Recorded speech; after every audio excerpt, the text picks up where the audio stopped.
From Governor's Comedy Club in Levittown, this is Sports Bash, presented by TicketBash.com. TicketBash.com, where memories are made affordable and where you'll never pay a service fee. Sports Bash is also presented by the Ryan Anthony Head Start Fund, a group of like-minded individuals trying to raise awareness to our future generations of all possibilities of success other than just college. For more information, visit www.lookwhomadeit.org. Sports Bash is brought to you by the Embassy Diner, located at 4280 Hempstead Turnpike in Bethpage. Every customer is considered family at the Embassy Diner. Mention Sports Bash and get a free dessert with your meal. And by the Marty Lyons Foundation, the official charity of Sports Bash Media. For more information, go to martylyonsfoundation.org. And tonight, of course, is the 5th annual Marty Lyons Foundation NFL Draft Party at Great South Bay Brewery in Bayshore. Well, hi again, everyone. Happy Thursday, everybody. I'm Peter Schwartz. Phone number to call is 516-465-3990. Lots to do here on the show today. Make sure you're subscribing to Govs Comedy Club Podcast and Sports Bash Media on YouTube and following along on Facebook and Instagram. Also follow Sports Bash Media on X, Instagram, and Facebook. Now, I told you it's a big show. As you see, I'm wearing my Jets t-shirt today. Well, one of my many Jets t-shirts. That's because today is NFL Draft Day, and the Jets have the 7th pick in the draft, and the Giants have the 3rd pick, so we can talk about that on the show. We will have a surprise New York Jets guest on the show at around 1:45. A former Jets player is scheduled and expected to dial in at 1:45, so stay tuned for that. We're also going to talk hockey. Russ Macias from New York Islanders Hockey Now will preview the NFL Draft, of course. We'll play Stump the Wiz, as Wiz is here today and ready to go. And we'll also have This Week in Sports History. Before we get on with the rest of today's show, I have to go back to Tuesday. And, I've been doing this show for, 4 decades now. That was supposed to be a joke. Tony, you weren't paying attention, so you didn't laugh. Tony Walker, my producer. I didn't forget the laugh. Yeah. So I was joking. I said, I've been doing this show now for 4 decades. Oh, no, I got it. Oh, you got it. You just chose not to laugh. Correct. You didn't think it was funny. Pretty much. Okay, there you go. Wiz, did you think that was funny? I didn't laugh, but I smiled. Okay, well, you could have laughed. I mean, the crickets were deafening. But in the time that we have done the show here at Governor's Comedy Club, we've had a tremendous response to the show since we came here back in October in time for the baseball playoffs.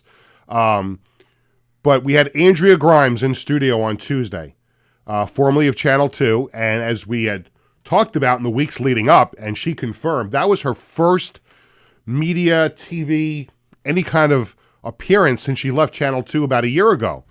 And we're very, very happy and thrilled that she chose, as I said the other day, this fakakta platform for her to make her return to the airwaves. And she was great.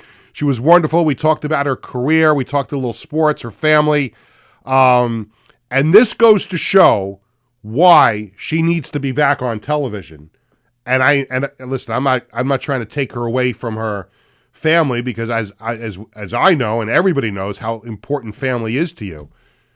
But the overwhelming response on social media over the last, 48 hours since she was on the show, people saying that she misses, they miss her and wish she was back on TV and all that stuff. And the total audience between our viewers on YouTube and Facebook combined, watching the show the other day, over 300 views. Which, now, Tony, you would know this better than I would, because I've only been here since October. Where does that, it's a little over 300 combined. I think it's about 272, 172 or something like that was on YouTube, I think at last time I checked, and a little over 100 and something on Facebook to make it over 300. Where would that stand in the history of Governor's Comedy Club podcast in terms of views of one particular show? It's up there. It's up there. Definitely up there. I don't expect it to be number one, but it's got to be up there. It's not number one, but it's also hard to say because we had Kevin Pollak a few years ago. Yeah. But That's what I mean. A few years ago, so you have those numbers for a few years where they continue to climb. So it's people hard want to to go say. back and watch it again. Right. So maybe this 2 years from now we can go back and we'll see a few thousand at that point. And the numbers continue to tack on because we've been posting the clips too on our socials. And again, I can't tell you how happy we were to have Andrea here the other day. She's outstanding at what she does. Listen, she doesn't need me to be her agent, but if a TV station would be much better off with Andrea Grimes than without Andrea Grimes. So take that for what it's worth. I just hope she's back on television very, very, very soon. And I think she has the itch because it took a while to convince her to come on the show. And then all of a sudden came the message, hey, I think I'd like to do this. Nice. So, and Tony, you would agree. I think, and she was great. It was like riding a bicycle. Delightful, for her, right? Yeah, she was fun. I think that was the word that my mother used when she texted me. What a delightful young lady. Yeah. So, and she wants to be back on TV, and that's the most important thing. So we thank Andrea, and we wish her the best. And hopefully she'll come back, and she'll bring that same box of cookies she brought the other day because those cookies are just absolutely to die for. I know you didn't get one. I took that one home. I took the box home. But again, thanks, Andrea, and best of luck with the family and also with your potential job search. I'm sure you'll be back on TV sometime soon. Right after the show, this is, timing is everything. When you do a 1 hour show, you're limiting the chance to break news on a 1 hour show is very, very limited because you never know when something's going to happen. You do, and I'm used to doing over at FAN, and when I used to work at ESPN Radio, you're doing a 3, 4, or 5 hour show, especially if it's during regular business hours. The likelihood that there's going to be news to break is very, very high. But for us, doing a 1 hour show from 1 to 2, and depending on Tony's mood, if we can go a few extra minutes of overtime, you have that few extra minutes. And we did go to like 2:05, 2:06 the other day. So I get in my car, I go home, I pull into my driveway, and I check my phone, and there is a text message from the Islanders PR department that the New York Islanders will not bring back President and General Manager Lou Lamoriello. So we just missed that breaking news by a short time here on the show. And in a normal circumstance, I would be spending the opening, talking about my thoughts about the Islanders getting rid of Lou and where they go from here. But I'm going to save that for when for Russ Macias talks to us at 1:20 or so when we bring him on from New York Islanders Hockey Now.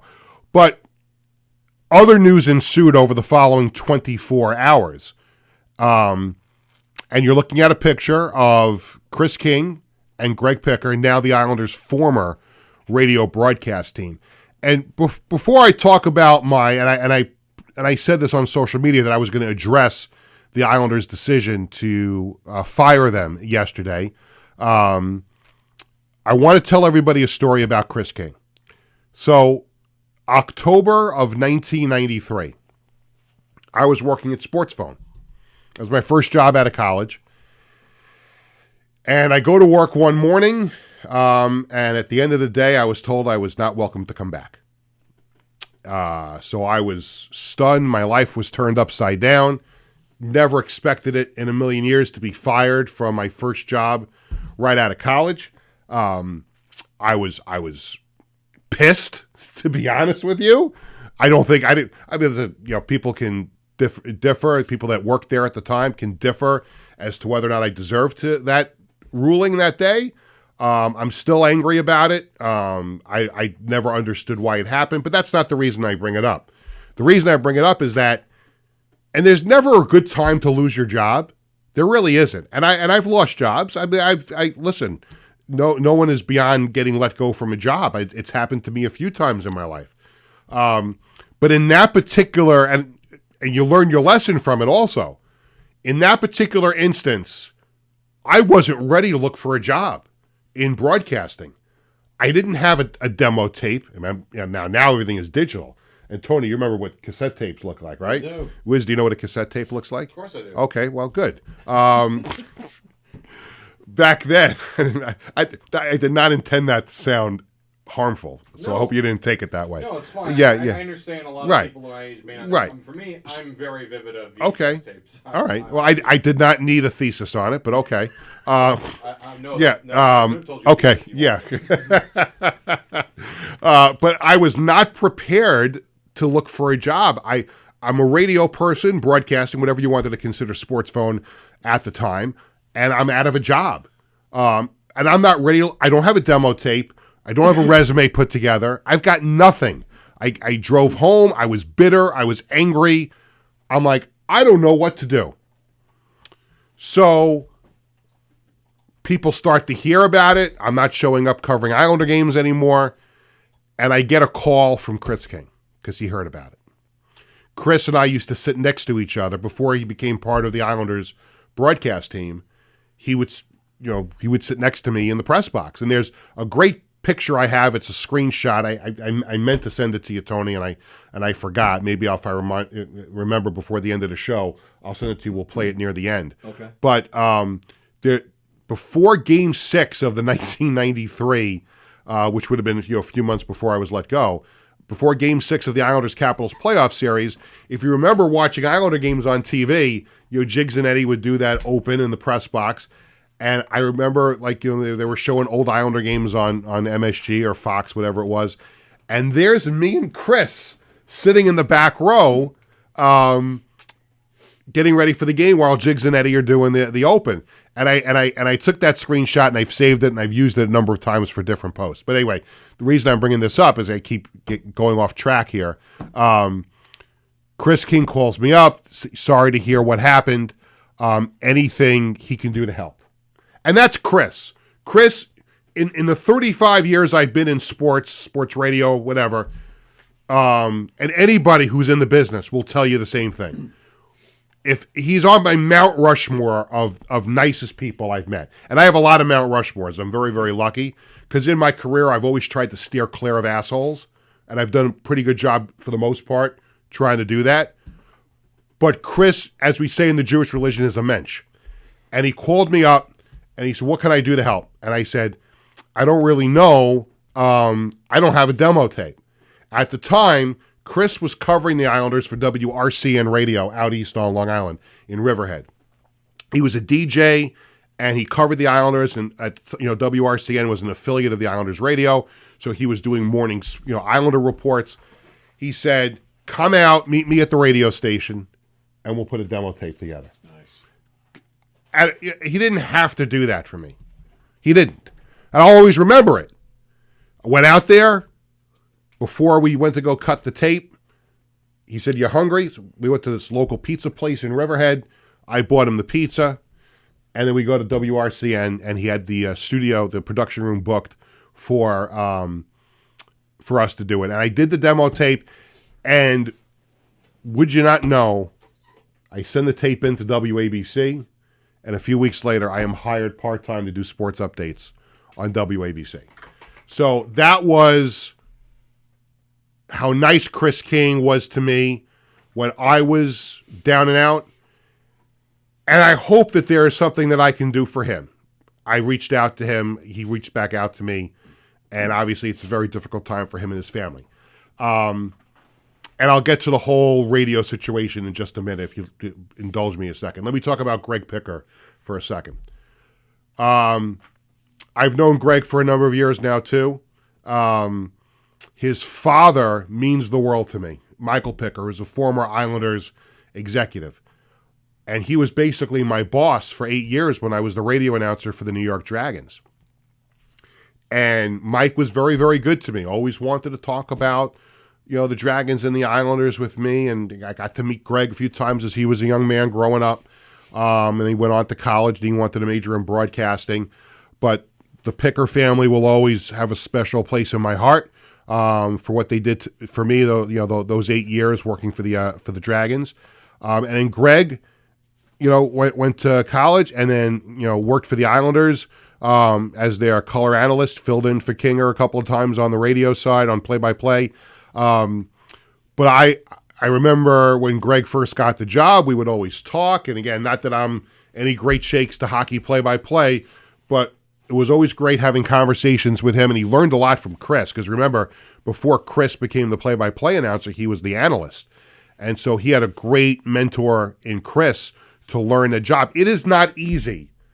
If you're not a former player, it is not easy to be a color analyst, because if you haven't, not that Greg never played hockey or Chris never played hockey, but it's not the easiest thing in the world to do. I've turned down jobs where they've asked me to be the analyst on a game. I'm like, I'm not an analyst, I'm a play-by-play guy. So I've actually turned jobs down because of that.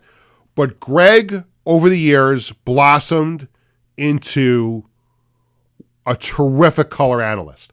And if you're an Islander fan, or even if you're not an Islanders fan, listening to Kinger and Greg do the games on the radio was always a treat. Their enthusiasm, if you cut their wrists open, just like me, when you're talking about hockey, it would bleed blue and orange. That's how much they love the Islanders.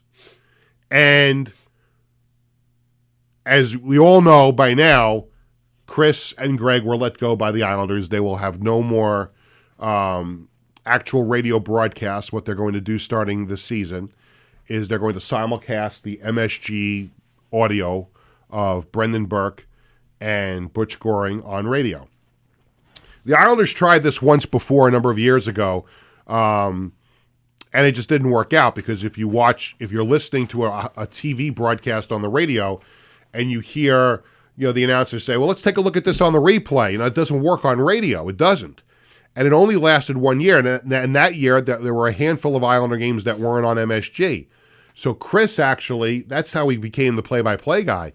He sold the Islanders on being like a pre- and post-game host, and then he got to do play-by-play for those Islander games that were not on MSG, because they couldn't get the rights to do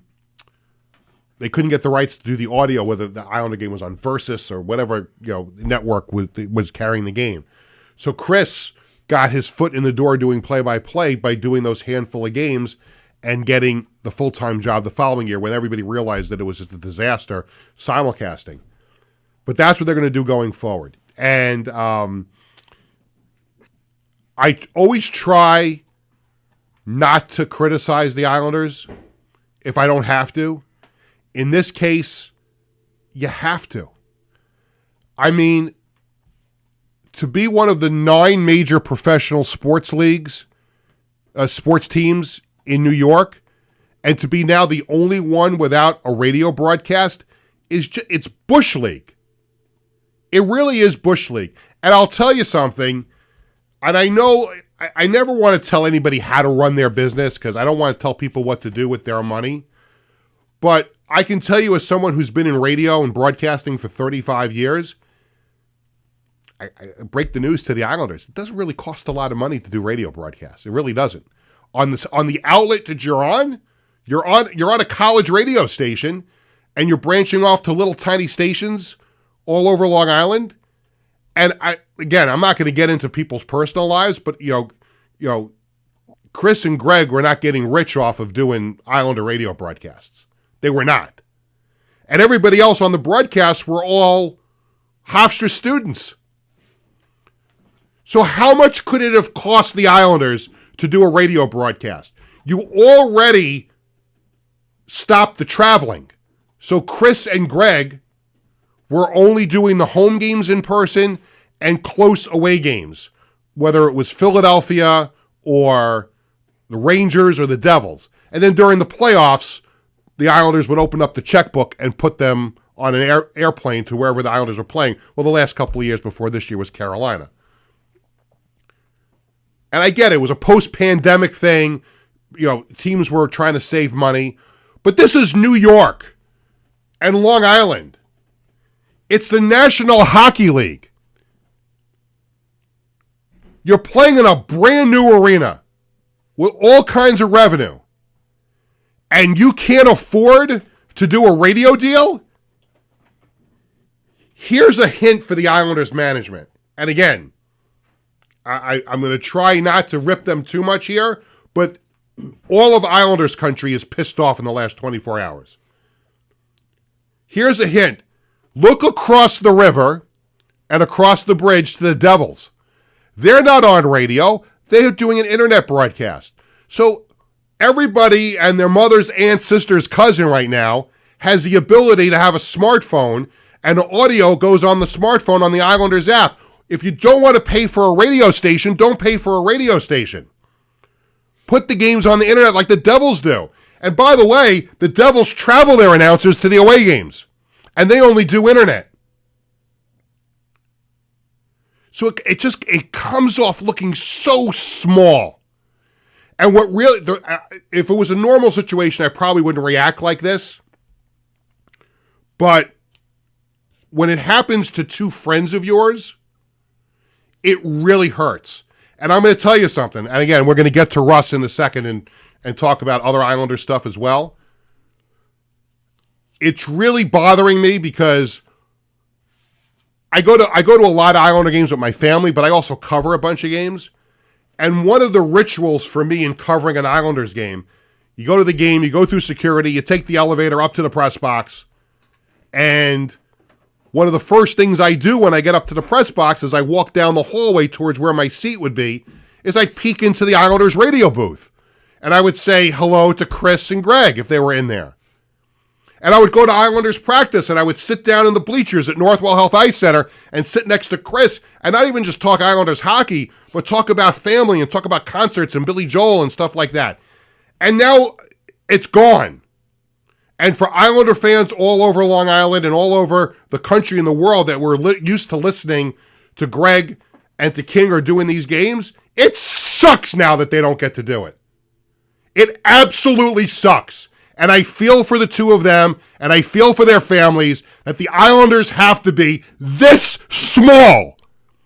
How much money are you saving? How much? That you can't have a freaking radio broadcast? What are we, an independent minor league baseball team? Oh, wait, the Ducks have a broadcast team. Come on.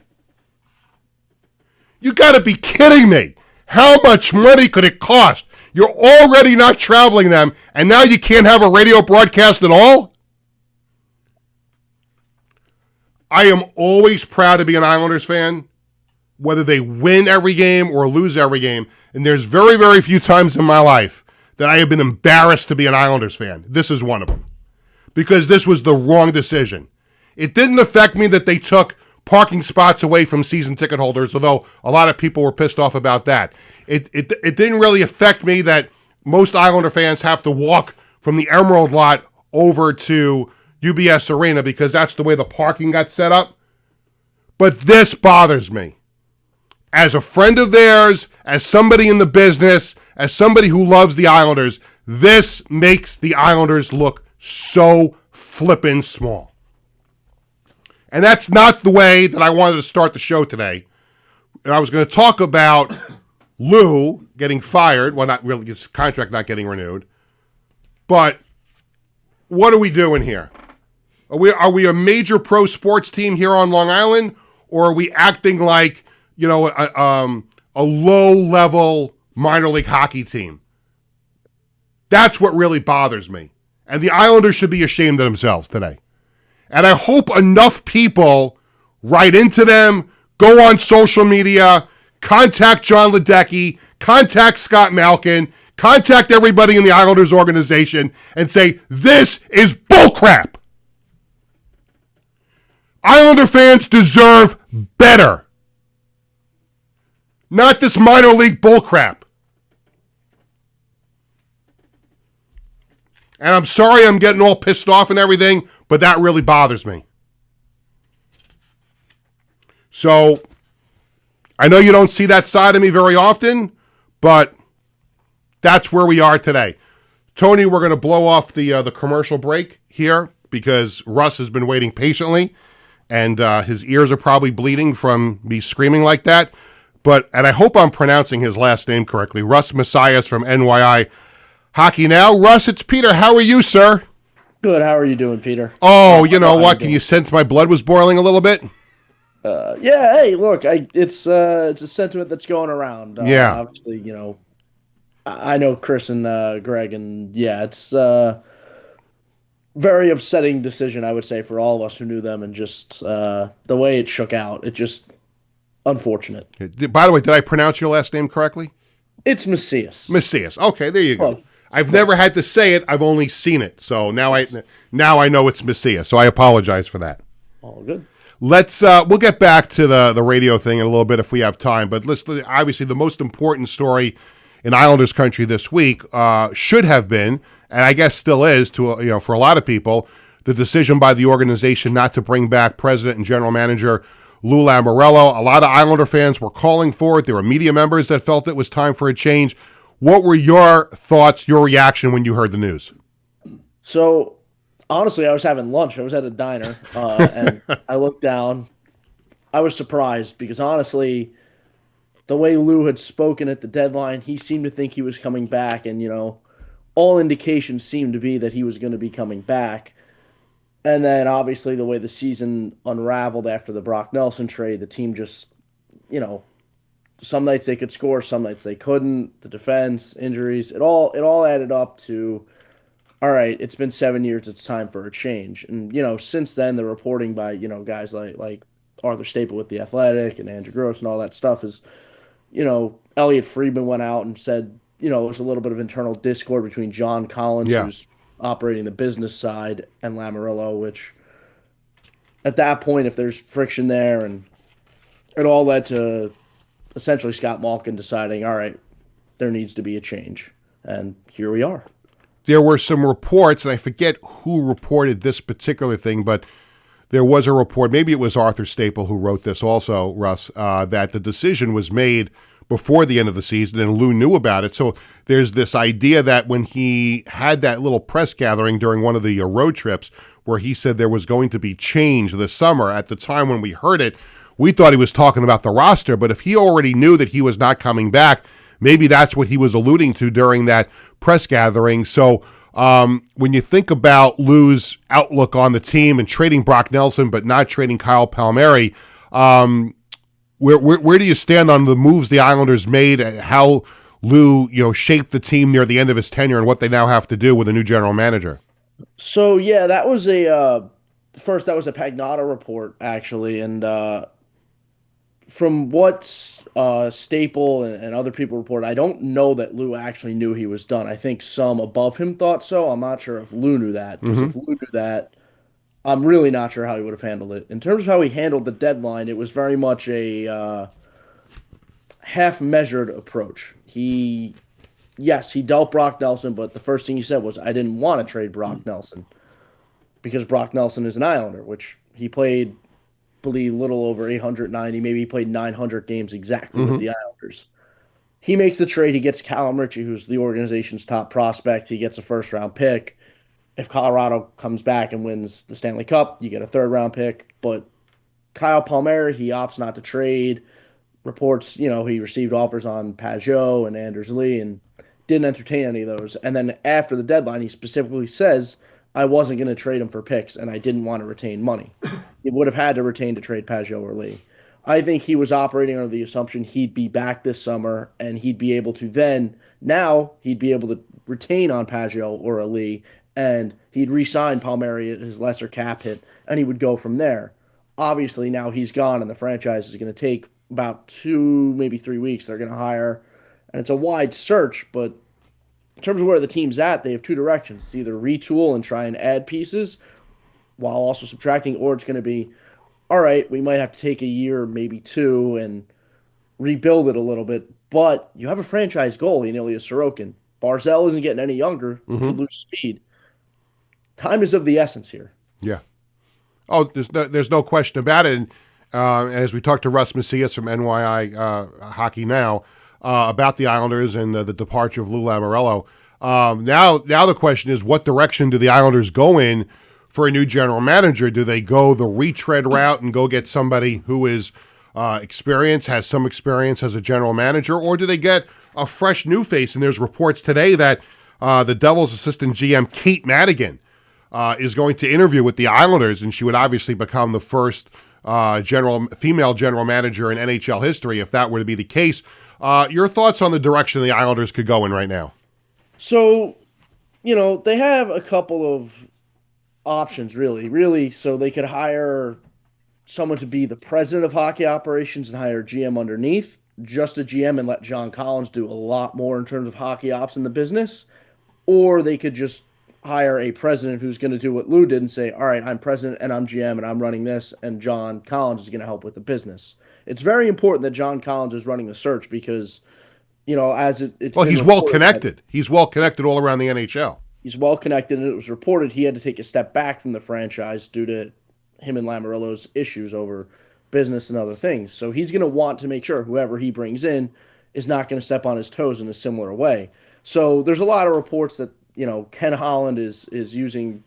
Ken Holland is someone who's interested in the job. I don't know that the Islanders necessarily want to go that route because if he comes in, he's going to be a guy who wants to run everything. I don't know if he'd want to be GM at this point. He's over 70. Maybe he does. But in terms of retreads, I know,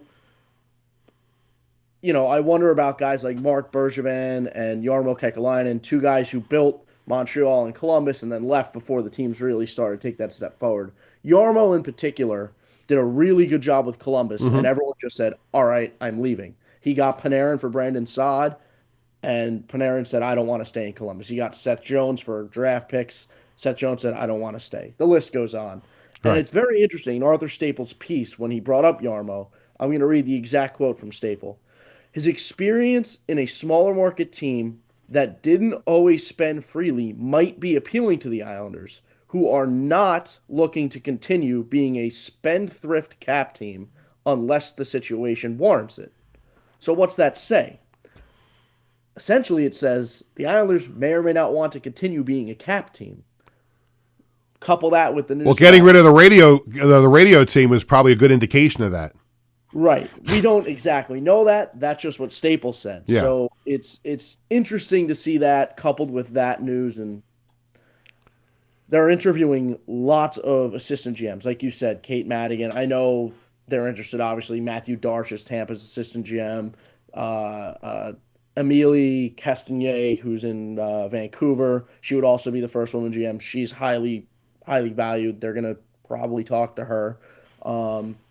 There's a lot of people that they're going to be speaking to about this job. It's the only GM job open. There's only 32 of them, and only one is open. So the Islanders are going to talk to 30, 40, 50, a lot of people. Who gets formal interviews, we'll see. It's going to be a long process here. I'd be surprised if we have a GM before May 1st. In terms of overall direction, that's going to be completely up to whoever they hire. They're going to have two paths. Well, I think also, May 1st is not that far away. I don't think it'll be that quick, but I do think they probably want to get something in place by the end of the Stanley Cup playoffs, because you also have, Patrick Roy waiting around as head coach, wanting to know what his future is. So I don't think it'll be before May 1st. I agree with you. But I think at some point during the Stanley Cup playoffs, I would think the Islanders will have a new general manager and a direction, because then you'd want to start, if you're going to go in a different direction with head coach as well, you'll have teams dropping out of the playoffs, and maybe there's assistants that they want to talk to.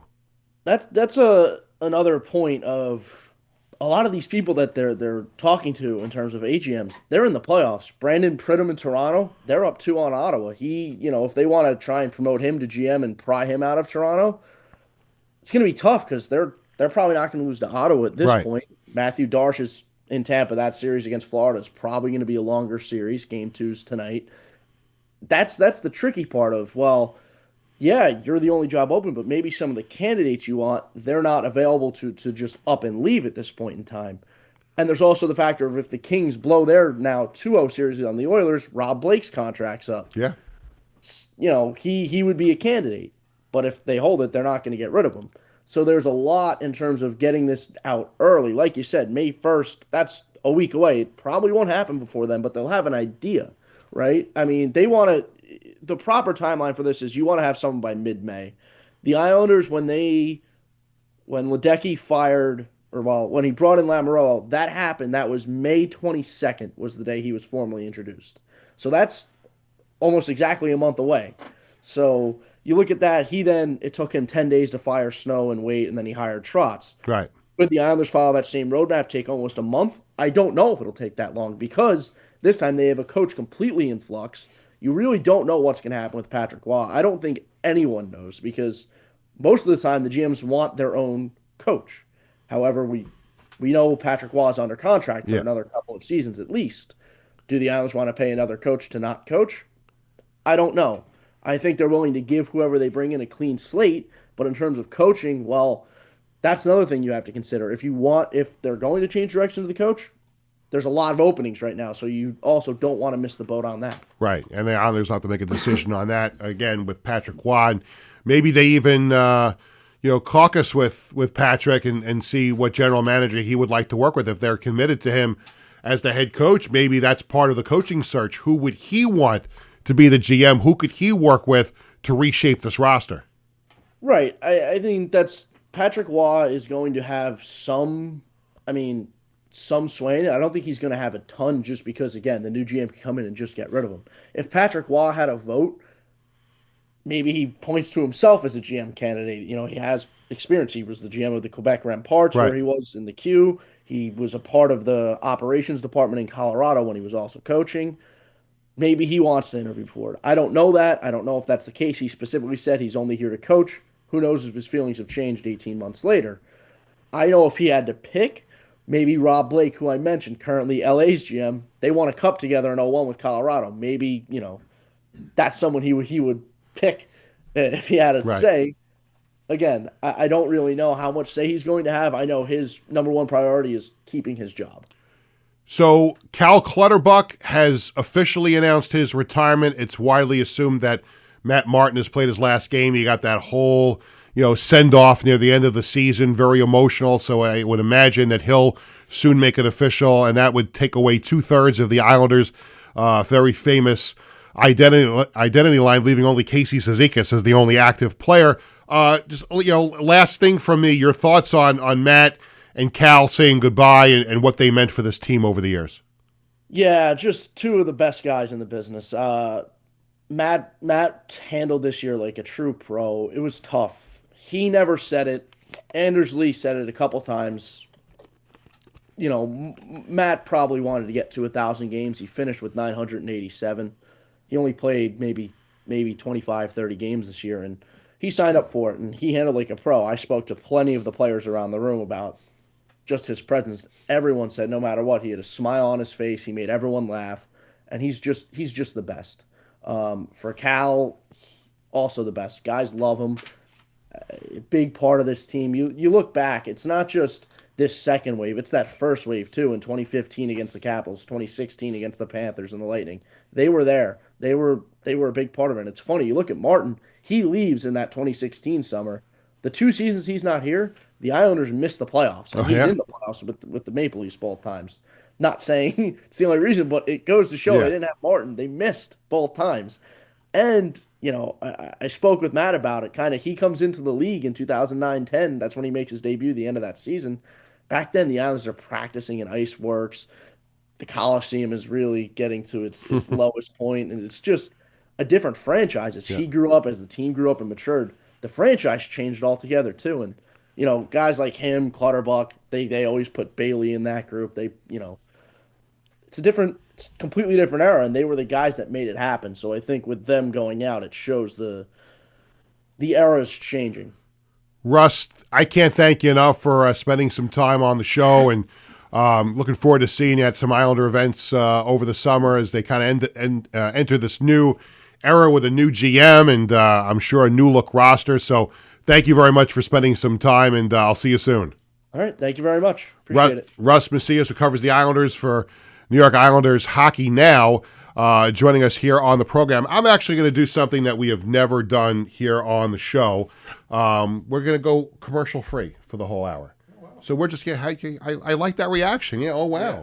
So let's just go commercial free because we do have a surprise Jets guest to get to in a few minutes. So we're going to go right into the third segment. And this segment of Sports Bash is presented by the Ryan Anthony Head Start Fund, a group of like-minded individuals trying to raise awareness to our future generations of all possibilities of success other than just college. For more information, visit www.lookwhomadeit.com. And you know what we're going to do? We're going to go right into Stump the Wiz. Not going to wait one more second. I am not going to do any other part of the segment. We're going to go right into Stump the Wiz because Excuse me. I could not make it through the whole show without that. There we go. It was just a little one. Wasn't a big one. It was okay. I think it was more of like maybe lunch got stuck in my throat there. But it is time to play Stump the Wiz. And kind of like, men's amends for you the last few weeks. You're not streaking in any particular direction. You're just, you win one, you lose one, you win one, you lose one. Kind of like the early days. It happens. That's all you have to say? It happens? Yeah, it happens. I build him up to give him a chance to be on a platform to talk about it, and it happens? Yeah, it happens. Like, He's not wrong. I'm being... Well, something else, if we put the S and the H in front of it, you have something else. No, it happens. Like, Yeah. Okay. All right, so I don't have a feeling on this one. I'm not sure how we're going to do with this one, but we're going to see. I think it's relative to the NFL draft. And by the way, tonight is the 5th annual Marty Lyons Foundation NFL Draft Party, and I'll be the host again for the 5th straight year.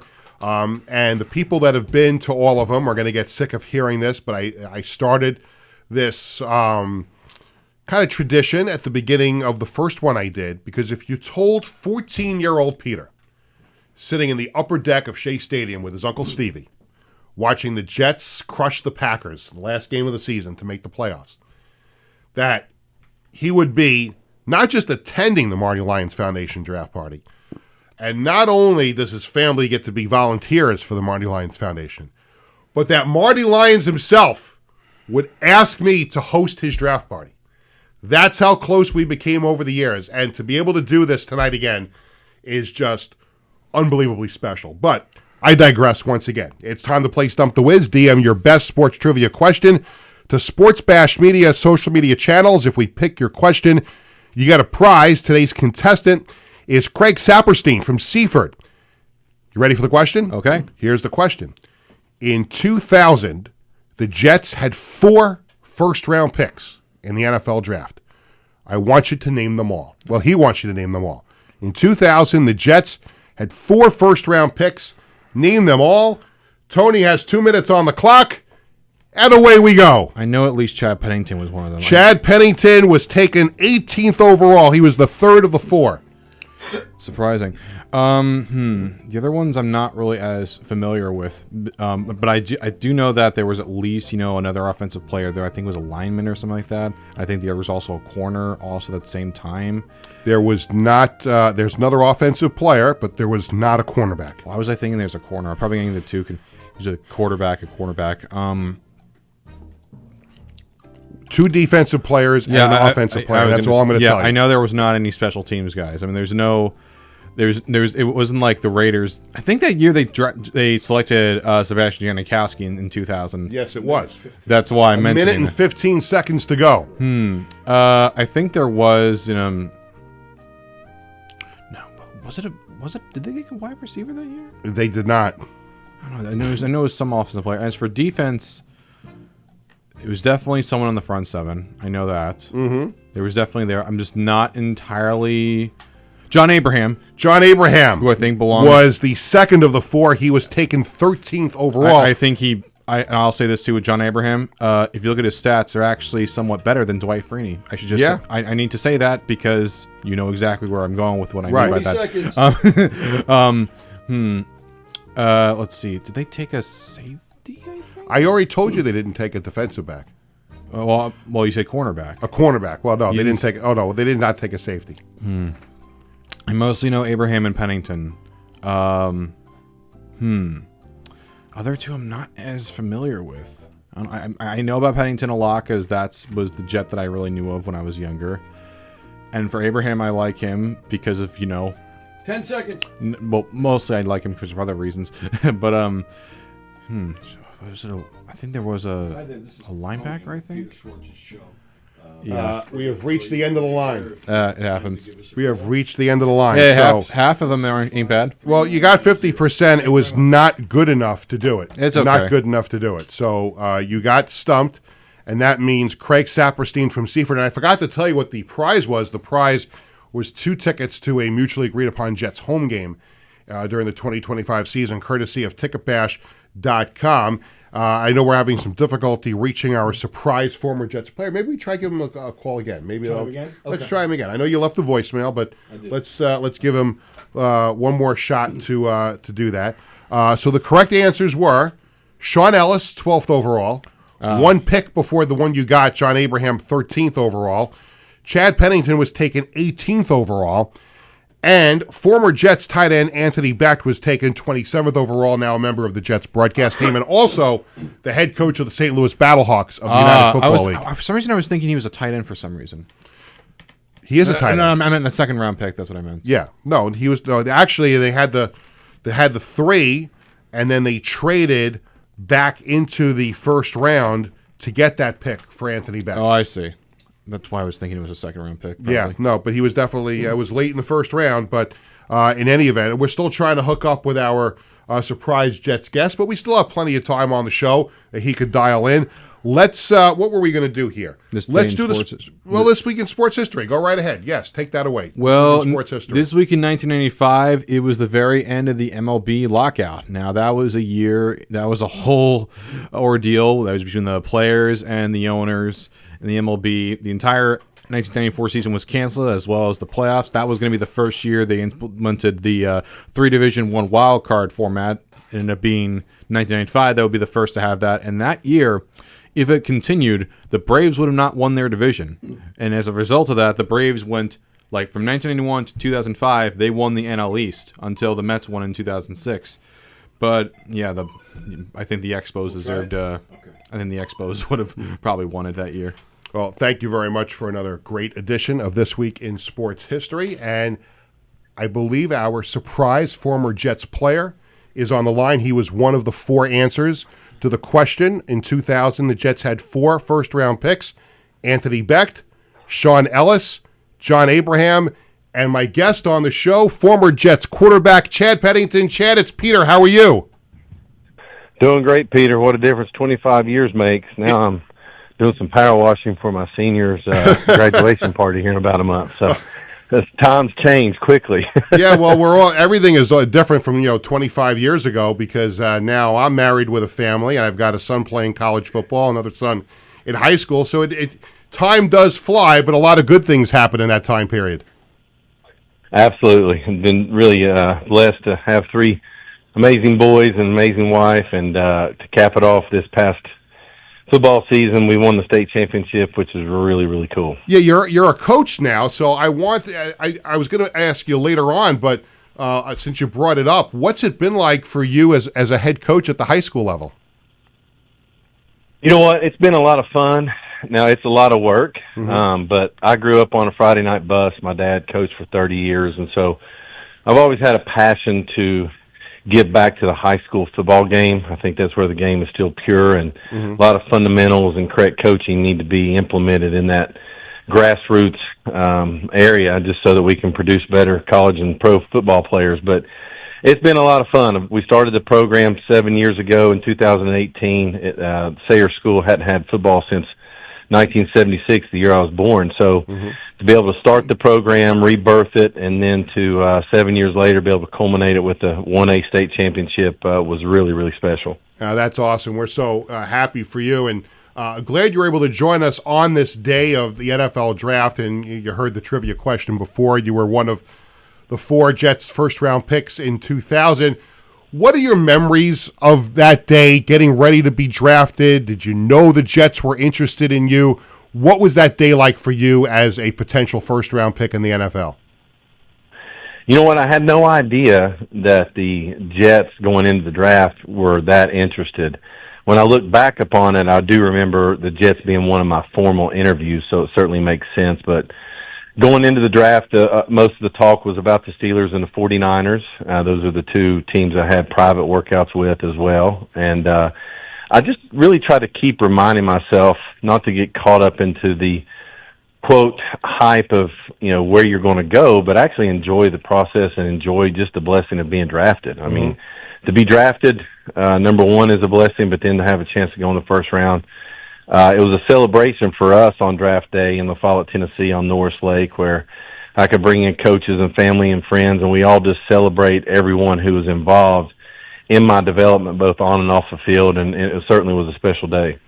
When I think of your career with the Jets, I mean, there's so many great moments to look at, but I think of obviously, 2002 season where you're inserted as the starter, and you guys, it's history. You guys were 2-5. Herm goes off in the press room that day about you play to win the game, and you guys go on that roll to win the AFC East, and then in back-to-back weeks, you guys clean the clocks of Brett Favre and the Packers and Peyton Manning of the Colts in back-to-back weeks at home. When you look back on it, was that the highlight, or was there another moment or two where you really look back fondly of your Jet days? Yeah, I think of three. Definitely those 2 weeks in 2002 where we were able to make history, starting off 2-5, win the division, win the playoff game.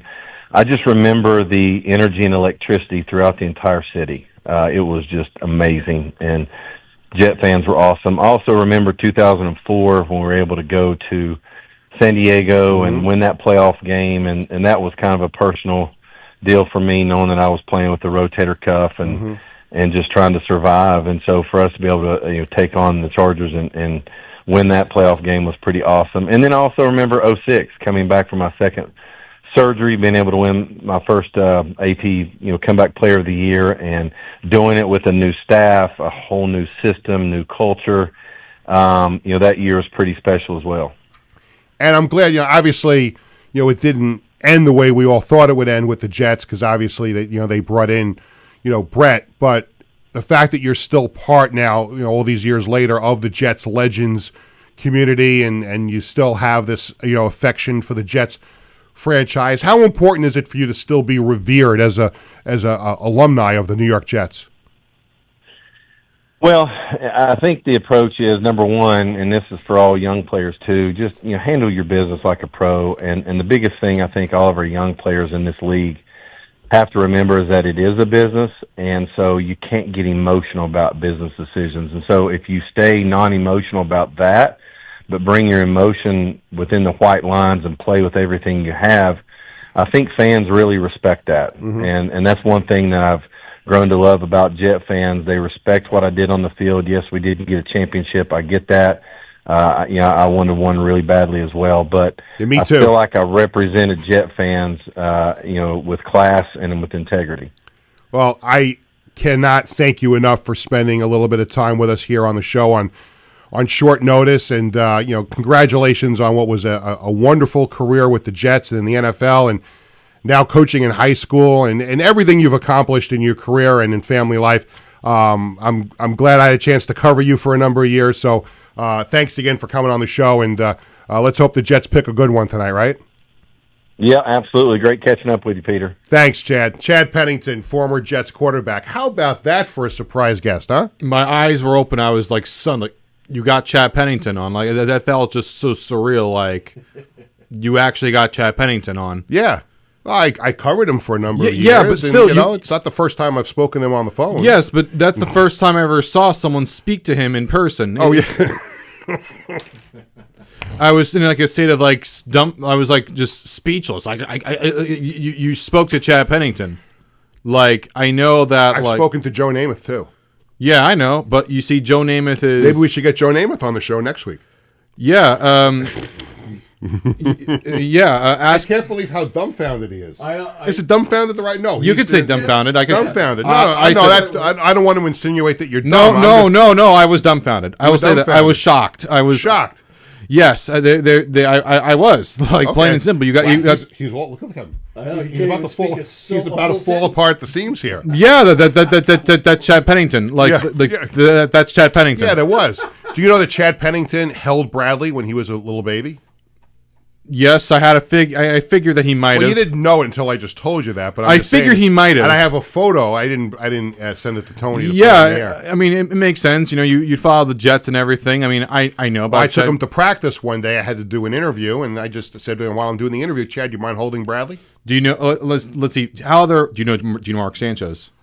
Not as well as I mean, I covered Mark Sanchez, but I don't have the same kind of relationship with him that I did with Chad. What about Vinny Testaverde? Vinny Testaverde had in between. Not as good as Chad, but better than Mark Sanchez. What about Brett Favre? Brett Favre, zero relationship. I wasn't covering the team anymore at that point. I see. Yeah. It's fine. It's still, like, it feels surreal. Like that. But I'll tell you which Jet is the most important one that I have a relationship with. Marty Lyons. Marty Lyons. There you go. And I'm also still friendly with Kevin Mawai. How's he doing? Freeman McNeil. How's Kevin and Freeman doing? He's doing good. He invited me over for a barbecue yesterday. Really? No, I'm only joking about that. He lives in Arizona or something. Yeah, I still know. Yeah, still, like, going over. It's nice to maintain relationships with players that we covered. Absolutely. I mean, with me, it's like, I was. Also, there were questions. Speaking of Jets, are you still close with about John Abraham? Do you know him? No, actually, funny story about John Abraham. When he was a holdout with the Jets, my brother was working at Lids in Roosevelt Field. Really? And John Abraham came in one night while he was in the holdout and went to go get a custom-made hat. And my brother made the custom-made hat. I'd give it to him for free. Well, no, he can't do that. That's stealing. No, I'd give it to him for free because it's John Abraham. Well, I understand that. If my brother could, he would have done it, but then he'd get in trouble, so we wouldn't want that. Yeah, that's true. I mean, I'll say this. One time when I worked at Dunkin' Donuts, the county supervisor came and I gave him donuts for free. Well, donuts are a little different than a hat that probably costs $40 or $50. That's true. You just go back in the back and whip up a new thing of donuts. Well, Time to make the donut. Time to make the donuts. Yeah, well, right now it's time for the weekly event and concert calendar that is presented by Ticketbash.com. Comedian Nikki Glazer. You a fan of Nikki Glazer? I know Nikki You a fan Glazer. of Nikki Glazer? I know Nikki. I Glazer. know. Actually, I am, Well, yes. were you a fan of hers? She's very funny. I know her. I don't really watch her stuff, but I know of her. She is performing at the Beacon Theater tonight, the 24th, competing with the Marty Lyons Draft Party. Sarah Silverman is at the Wellmont Theater in New Jersey tonight. Rapper Ian Dior, if I'm pronouncing that correctly, is having a concert at the Racket in Manhattan tonight. Comedian David Spade is at the Bergen Performing Arts Center in New Jersey tonight. On the 25th, that's tomorrow, the band Neon Trees performing at the Stone Pony in Asbury Park, New Jersey. Now, the Stone Pony, as I recall, was a famous place where Bruce Springsteen used to perform years ago. Right? Yep. Comedian Ricky Gervais is at Radio City Music Hall on the 25th and 26th. Oh. If you have kids, although mine are too old for this, Paw Patrol Live is at the theater in Madison Square Garden on the 26th and 27th. Kevin James, we all like Kevin James, right? At the Paramount in Huntington on the 27th. And this was just announced today. I saw the news, immediately ran into the office on the other side of the house to tell my wife, because I said, we're going to get Vinny tickets to get us the tickets from Ticketbash.com. Right? October 30th. Madison Square Garden. No, it's not Billy Joel. I was going to say, yes, Billy Joel, right? Not Billy Joel. Stevie Nicks. No, it's not Stevie Nicks. It's not Stevie Nicks. My wife just texted me a picture. Was this the Chad Pennington picture? Let's see. Yeah. This is even better. Tony, would you be able to hold this up? I would. This is a picture. We were in club seats at a Jets game, and this is Bradley standing in between. I've flustered Tony. I have flustered Tony. We tried to get Anthony Becht on the show today as well, so this is even better. This is Bradley standing. Hopefully I don't get a text message that pops up in the middle. Yeah, right. Anthony Becht, you have to move it over just a little bit. There you go. Chad Pennington, Anthony Becht with Bradley in the middle, wearing his Nick Mangold jersey. How about that? That's another guy that deserves the full We'll treatment. get Anthony Becht on another time. He's been a guest of the show on many times before, but Wow. we'll get him on again. But anyway, back to October 30th, Madison Square Garden. I don't know what, Bradley will be in college somewhere. Jared will make some plans. My wife and I, we have to go to this concert. Okay. Bryan Adams. Oh, yeah. With special guest Pat Benatar. Wow. Now, you talk about a good concert to That's go a to, good combo. right? Bryan Adams, Pat Benatar, Madison Square Garden, October 30th. You can get tickets for all these events and more at Ticketbash.com. They offer no service fees and have the lowest prices around. We're going to need a couple extra minutes here. Time for the Sports Bash Media poll question of the day. We post a new poll question every Tuesday and Thursday on the Sports Bash Media X/Twitter page. What direction should the Islanders go for a new general manager. And the two choices are someone with prior GM experience or a younger first-time general manager. Go around the room, whiz. I would want if I was a Jets fan, which I'm not, but if I was, or if I'm a fan of any team, I would want someone with prior experience within the front office. Doesn't necessarily have to be someone who was a GM, because someone could have a GM experience and it could be bad. So GM you're going experience. with the younger first-time general manager. Yes, I'm going with Right, the because younger. I'm going on the assumption that the younger first-time GM, again, I'm not saying that the person has to be 20 years old, but it could be somebody who's been like a director of hockey operations that's like in the 40s or 50s and has never been a GM. Maybe you need some fresh blood. I mean, the way I see it, so many people online think that they could be a GM better than other people. So why don't we just get? Well, I am a GM.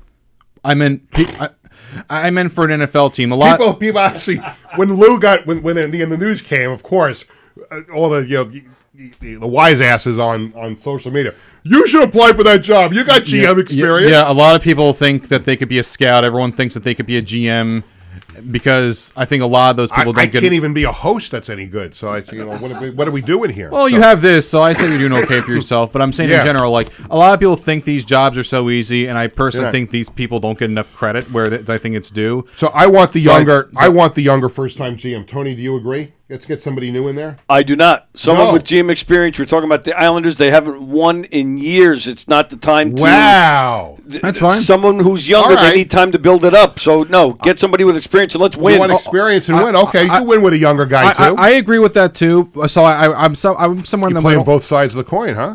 No, I'm trying to find something that would make the most sense. One that doesn't have the experience at a GM, but someone with a lot of front office experience. Like I said, a lot of people think they can do it the job that other people are already doing. So I want someone that has that true experience. Now, granted, that doesn't mean everyone's going to like their moves, but I think it's good to have someone with that experience. But someone that is half new and half old. Did you say new or nude? New. Okay, I It's just a want to new. make sure what you said there. Because you know what? There's been times on the show where something has come out of his mouth and we weren't quite sure what he was trying to... True. Right? I said new. Some more business to take care of. As you know, I am the general manager of the New York Dragons Arena football team. Big day tomorrow. We are going to unveil our jerseys and our helmet. We posted a little sneak peek on our social media account, and Tony is going to throw that up there. How about that? Now, it's only for sneak peek. So, what do you think of the colors? What do you think of the little sneak that we've shown you? I think the colors are perfect. I especially love the Long Island emblem in the back. That was my doing. Wait till you see how it looks with the whole jersey tomorrow. It should look great. I'll say this: if I had one thing that I hope to see those.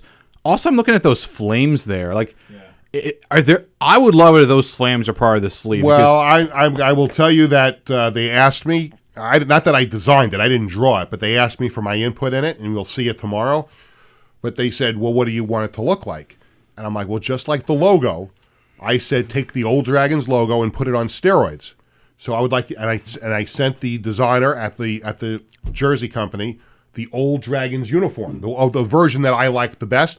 And I said, here, take this and put it on steroids and make it 2025. Sounds great. And I think you could see from the snippets that we've got a very modern look. That Long Island map is very important to me, and you'll see how it looks tomorrow when we unveil the whole jersey.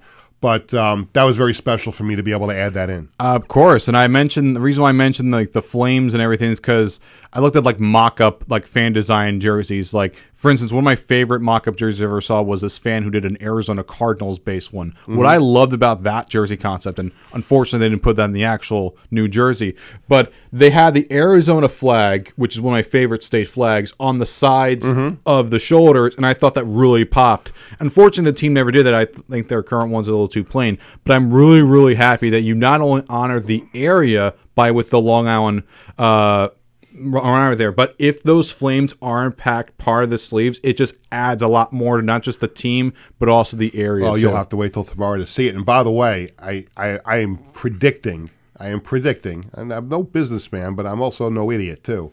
I'm predicting we're going to have to order a second order of the replica jerseys that we'll be selling at the game. Just a second order? Because, well, listen, I don't want to be too greedy, but I'm thinking this first batch, when we put the first batch of 200 on sale, they're going to go very, very quickly. I think our fans are going to love it, the home and the away tomorrow. My kids have already placed their orders for it. I have to be honest. I showed it to them. They've seen it. So, with all due respect. But I can't wait to unveil those tomorrow. And we're going to show the helmet tomorrow, too. Oh, And we did the same thing with the helmet. We put the old helmet on steroids. I hope it's like the red helmet again. Yeah. Well, you have to stay tuned for tomorrow, 2:00 tomorrow on the New York Dragons social media accounts. Next, FOP. Of course, we had Andrea Grimes earlier this week on Tuesday, May 8th. No, I'm sorry. That Thursday, May 8th is the day we're not doing a show.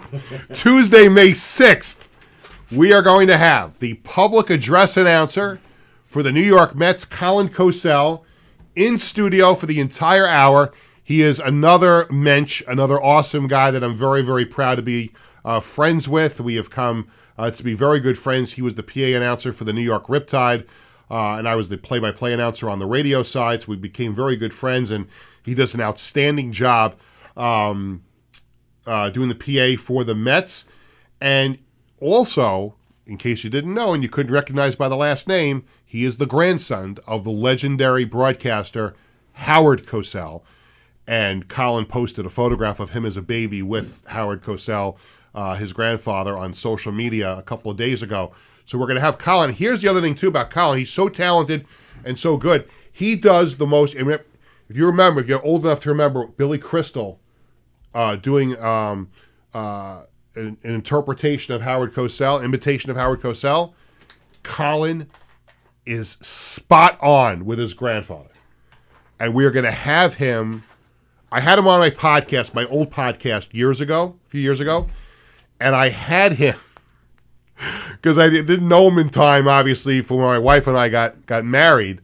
I had him do this mock introduction of me and my wife at our wedding, and it was so funny. So be prepared in a couple of weeks on Tuesday, May 6th. If there's something you want him to say or do on the show, I'm sure he'll be more than happy to do it. But I can't wait for that. That's going to be a lot of fun. You have your hand raised there. Yes. Mr. Laspanuso, go right ahead. I know Colin pretty well. I've met him online. I've met him in person. I've actually, for one of my podcasts I was also on, I made a whole Hall of Fame case for his grandfather. Not for that media word. I think his father was so significant. His grandfather. I think his grandfather was so significant he deserves a bust in Canton. Oh, absolutely. Listen, there are two, not media word, like literally the full treatment. Full treatment. Well, whatever gets him in. Full There treatment. were two disgraces in the history of the Pro Football Hall of Fame. One was how long it took Joe Klecko to get in. I know you don't go off on a rant. I don't care about any other players. Hot shuffle fingers. No. You're done. The two travesties in the Pro Football Hall of Fame was how long it took Joe Klecko to get in the Hall of Fame, and now the fact that Howard Cosell is not in the Hall of Fame in some way, shape, or form. So, and I can't wait for Colin to be on the show in a couple of weeks. That will do it for this edition of Sports Bash. Thanks to my guests, because I have to say guests. I only wrote in one because we weren't sure about the surprise. Russ Macias from New York Islanders Hockey Now, and also thanks to former Jets quarterback Chad Pennington for being the surprise guest near the end of the show. Thanks to Wiz, of course, for Stump the Wiz and This Week in Sports History. Thanks to Tony Walker, everyone here at Governor's Comedy Club. Sports Bash presented by Ticketbash.com and the Ryan Anthony Head Start Fund. Sports Bash is sponsored by the Embassy Diner in Bethpage and the Marty Lyons Foundation. Don't forget, say hello to me if you're coming to the Marty Lyons Foundation NFL Draft Party tonight at Great South Bay Brewery. For our entire crew, I'm Peter Schwartz. Thanks for watching. Sports Bash returns Tuesday at 1 o'clock. Enjoy the draft tonight. Let's hope the Jets and even also the Giants. I got to be honest. You want good football in this area because we had crappy football last year. Let's go Jets and Giants. Make good picks tonight. Have a great weekend, everybody.